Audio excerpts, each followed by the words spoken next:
There's a lot of interest in spinal manipulative therapy, partly because it's been around for a long time. There's a little bit of controversy. It started off in the realm of complementary alternative modes. It's become more mainstream with the acceptance of chiropractic care. It's also delivered by physical therapists. So the debate has moved from whether it's quote unquote legitimate to what are the size of the treatment effects and who is it beneficial for. And the research has been interesting because obviously the debate hasn't been resolved, but it's becoming refined enough now that I think there are some key bits of information that we can get moving forward in future studies that will help improve clinical practice and help us understand, really to get to the ultimate goal, to find out, what type of benefit you get from these and who is going to benefit most from receiving spinal manipulative therapies.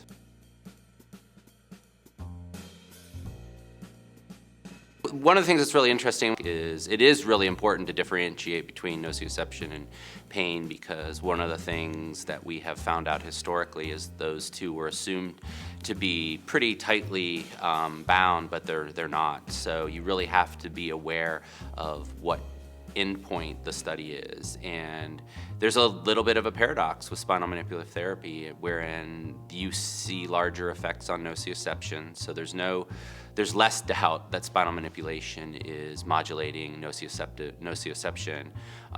But when you carry those forward and measure clinical outcomes, the differences become smaller, and there are plenty of trials where there are no differences between spinal manipulative therapy and comparison treatments. So it's an interesting paradox and something I think we can tease out, because ideally the modulation of nociception would have a bigger benefit clinically, but that hasn't been the case.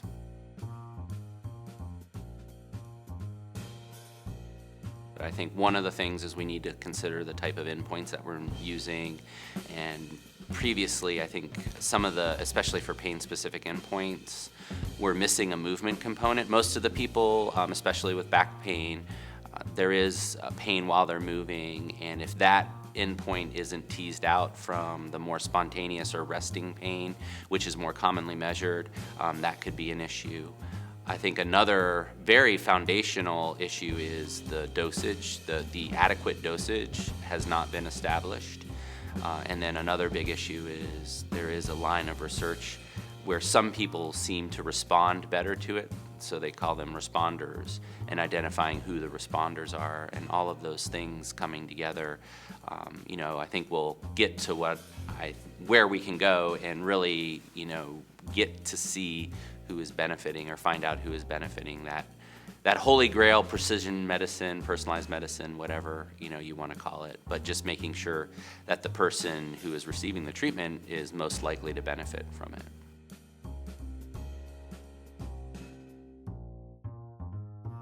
I think whether they're new or old to spinal manipulation, realize that